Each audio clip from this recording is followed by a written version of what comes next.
धन्यवाद दोस्तों। 22 सितंबर के बाद अरविंद केजरीवाल जी के नेतृत्व में पूरी आम आदमी पार्टी फिर से दिल्ली की जनता की अदालत में है। धन्यवाद दिल्ली की जनता कि आपने इतनी बड़ी अदालत में फिर से हमें अपनी बात रखने का मौका दिया है। बहुत बहुत धन्यवाद आप सबका। अरविंद केजरीवाल जी चाहते तो जेल से बाहर आने के बाद 5-6 महीने और मुख्यमंत्री रह सकते थे, लेकिन इस्तीफा दे दिया। वो चाहते तो इस्तीफा देने की जरूरत नहीं थी, लेकिन इस्तीफा दे दिया मुख्यमंत्री की कुर्सी से।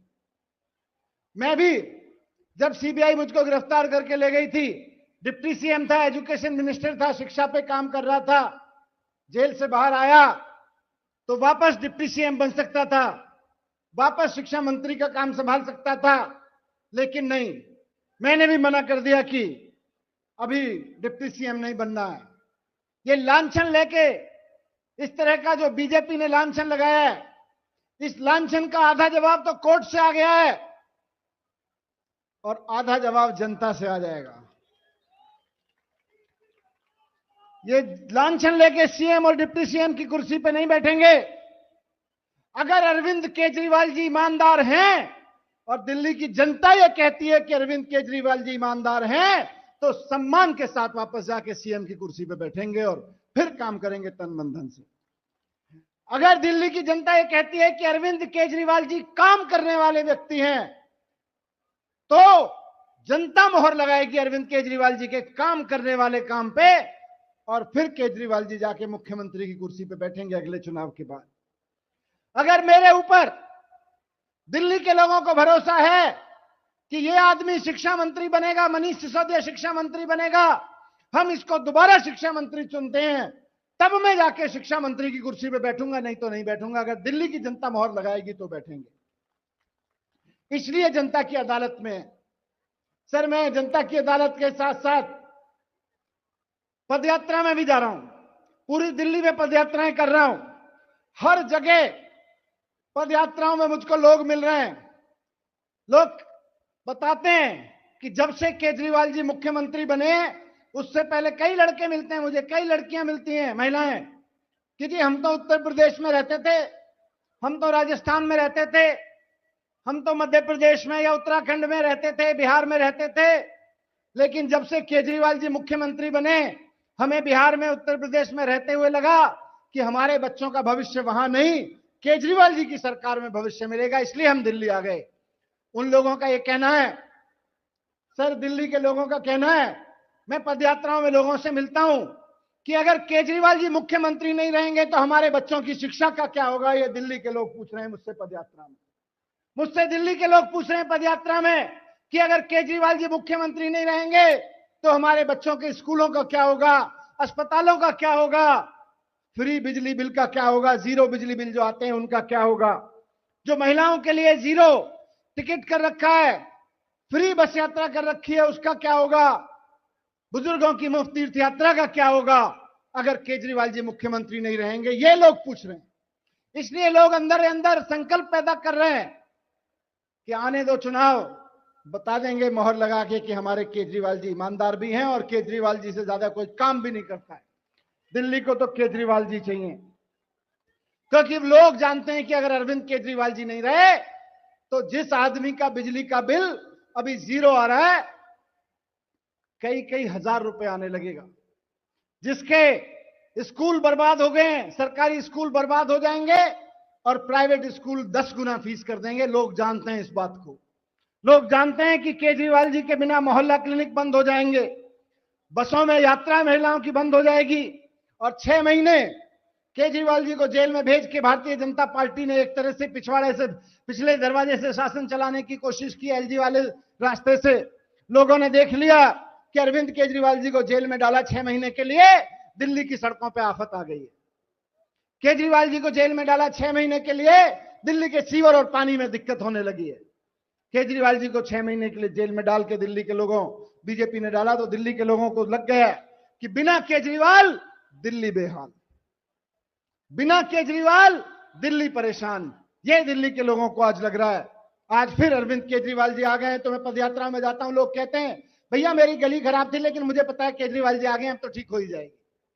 केजरीवाल जी आ गए अब तो हो ही जाएगा। लोग मुझे समस्या बताते हैं, मैं पूछता हूं बताओ क्या है, बोले चिंता मत करो हमको पता है केजरीवाल जी आ गए अब तो हो ही जाएगा। तो लोगों को उम्मीद है कि अब केजरीवाल जी आ गए तो हो ही जाएगा, और जब थोड़ी बहुत कसर रह गई है उसको हम मुख्यमंत्री बना के वापस पूरी कर लेंगे। थोड़ी सी बात मैं इस मंच से आज देश के प्रधानमंत्री नरेंद्र मोदी जी को भी कहना चाहता हूं। मोदी जी, आपने आम आदमी पार्टी के कई नेताओं को एक एक करके जेल भेज दिया, झूठे आरोप लगा लगा के जेल भेज दिया। आपने मुझको जेल भेजा, संजय सिंह जी को जेल भेजा, अरविंद केजरीवाल जी को जेल भेजा, सत्येंद्र जैन जी को जेल भेजा, सब पे झूठे आरोप लगा लगा के जेल भेजा। और सिर्फ दिल्ली पुलिस नहीं, आपने सिर्फ ईडी सीबीआई नहीं, income tax, Delhi police, ED CBI, जो भी आपके पास एजेंसी है मोदी जी, आपने सारी एजेंसियों को बस एक काम पे लगा रखा है, आम आदमी पार्टी को तोड़ दो, केजरीवाल जी को खत्म कर दो। केजरीवाल जी को कैसे खत्म किया जाए, सारी एजेंसियों को इन्होंने इस काम पे लगा रखा है।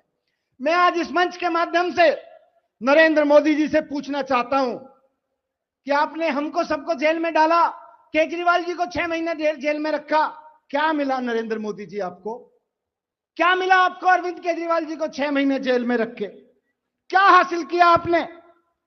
एक ही चीज की आपने कि आपने 6 महीने केजरीवाल जी को जेल में रख के दिल्ली के काम रुकवा दिए, आपने सड़कें खराब करवा दी, आपने पानी सीवर की प्रॉब्लम क्रिएट करा दी, पावर कट बढ़ने लगे जब केजरीवाल जी आपने दिल्ली में जेल में डाले, लोगों को परेशानी हुई।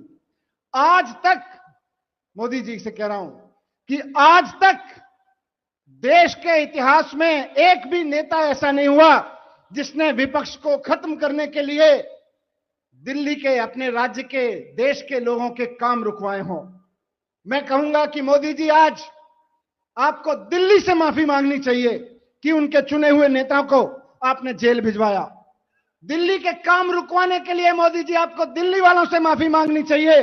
आपने दिल्ली के बच्चों का भविष्य खराब करने की साजिश करी है, आपको दिल्ली के बच्चों से माफी मांगनी चाहिए। और मोदी जी, अगर आपको माफी मांगने में शर्म आ रही है, अगर मोदी जी आपको माफी मांगने में शर्म आ रही है, तो कम से कम पूरे देश के लोगों से आज वादा करिए कि अब आगे से आप ऐसा नहीं करेंगे। आपको देश के लोगों से वादा करना चाहिए कि आप आगे से ऐसा नहीं करेंगे। क्यों? क्योंकि आपको तो रिटायर होने में 1 साल रह गया, आप 75 साल के हो गए, रिटायर हो जाओगे। कम से कम रिटायर होने से पहले कुछ तो अच्छा करके जाओ, एक काम तो ढंग कर करके जाओ, ताकि जब आप रिटायर होके घर बैठो तो लोग कहें यार नरेंद्र मोदी जी ने भी रिटायर होने से पहले अच्छा काम कर दिया था, देश से माफी मांग ली थी, दिल्ली के लोगों से माफी मांग ली थी। तो मैं कहना चाहता हूं, क्योंकि मोदी जी, कोर्ट ने कह दिया है कि कोई केस नहीं था। आज कोर्ट कह रहे हैं कि सारे आरोप झूठे हैं। सुप्रीम कोर्ट ने, देश के सबसे बड़े कोर्ट ने इन एजेंसियों को ऐसे लताड़ा है, मोदी जी की एजेंसियों को, कि ये जिंदगी भर याद रखेंगे ईडी और सीबीआई वाले कि किसी ने किसी मामले में झूठा आरोप लगा के इन्होंने उनको लताड़ा था। बीजेपी के आरोप पे तो कोई भरोसा नहीं करता, लेकिन कोर्ट जो कह रहा है उस पर तो भरोसा करोगे। आज देश के सबसे टॉप सुप्रीम कोर्ट ने कहा है कि केजरीवाल जी को जबरदस्ती अरेस्ट किया गया था। ये मैं नहीं कह रहा, सुप्रीम कोर्ट ने कहा है। कोर्ट कह रहा है कि 400-500 रेड्स कर दी आप लोगों ने, लेकिन आपको 1 रुपया केजरीवाल जी से, मनीष सिसोदिया से, संजय सिंह से नहीं मिला। ये कोर्ट कह रहा है आज आपकी एजेंसियों को और आपको। कोर्ट कह रहा है कि आपने बिना सबूत, बिना आधार इन लोगों को इतने दिन जेल में रखा। कोर्ट कह रहा है, सुप्रीम कोर्ट कह रहा है कि आज सीबीआई और ईडी मोदी जी के तोता मैना बन के रह गए, पैरेट, पिंजरे में बंद तोता बन के रह गए। कोर्ट कह रहा है कि 2 साल से जो आरोप लगा रहे हो वो 2 मिनट में ट्रायल कोर्ट में खत्म हो जाएंगे। कोर्ट कह रहा है, कोर्ट कह रहा है कि अगर आप इन लोगों की बेल का विरोध करोगे तो हम ऐसा ऑर्डर पास करेंगे कि आपका केस 1 मिनट नहीं टिक पाएगा। ये आज सुप्रीम कोर्ट की टिप्पणी है, ये टिप्पणियां की जा रही हैं कोर्ट के द्वारा। कोर्ट पूछ रहा है कि आप ऐसे ऐसे गवाहों को लेके आ रहे हो, कैसे कैसे गवाहों को लेके आ रहे हो जो जिन रोजाना अपना बयान बदलते रहते हैं, ये तो तुम्हारे गवाह हैं मोदी जी, ये इन गवाहों के बेस पर आप केजरीवाल जी को अरेस्ट कर रहे हो। कोर्ट कह रहा है कि आप बार बार कह रहे हो कि गोवा में पैसा खर्च हुआ, पंजाब में पैसा खर्च हुआ, एक सबूत नहीं ढूंढ पा रहे हो। ये कोर्ट ने एजेंसियों से पूछा है मोदी जी की। मैं बस मोदी जी को ये कह रहा हूं कि आपने जैसा केस बनवाया वो आपके ऊपर अब मुंह पे आके रहा है। हम सब लोग बाहर हैं, केस आपका झूठा साबित हो गया, बस आपने अपनी राजनीतिक प्रतिद्वंद्विता में एक ऐसे इंसान को जेल भेजा जिसको सारी दिल्ली और सारा देश ईमानदारी का प्रतीक समझता है। लोग आज केजरीवाल जी की ईमानदारी की कसमें खाते हैं। लोग आज केजरीवाल जी के काम करने की कसमें खाते हैं कि ये बंदा काम करता है, ये बंदा ईमानदार है, ये गलत नहीं कह सकता। पहली बार आपने एक ऐसे आदमी को चुनौती दी है जो हिम्मत दिखा पाए और लोगों को जाके कहता है कि मैंने काम किया है तो वोट देना, काम के बेस पे वोट देना, नहीं तो वोट मत देना, और जनता फिर उसको वापस चुनती है। लेकिन मोदी जी, आप काम से नहीं रोक पाओगे, आप लोगों को काम करने से नहीं रोक पाओगे। केजरीवाल जी जेल में अंदर रहे या बाहर, सरकार में रहे या सरकार से बाहर, केजरीवाल जी ऐसे आदमी हैं जो 24 घंटे यही सोचते रहते हैं कि दिल्ली के लिए कैसे काम किया जाए, दिल्ली के काम कैसे किए जाएं। मैं आपको, जनता को कहना चाहता हूं, मोदी जी तो पता नहीं जवाब देंगे कि नहीं देंगे, लेकिन आप जवाब दे दीजिए कि मोदी जी, आपने जो एजेंसियों का दुरुपयोग करके केजरीवाल जी के ऊपर अत्याचार किए, वो अत्याचार दरअसल दिल्ली की जनता के ऊपर थे, केजरीवाल जी के ऊपर तो जो थे ही थे। भारत माता की। बहुत बहुत धन्यवाद सर।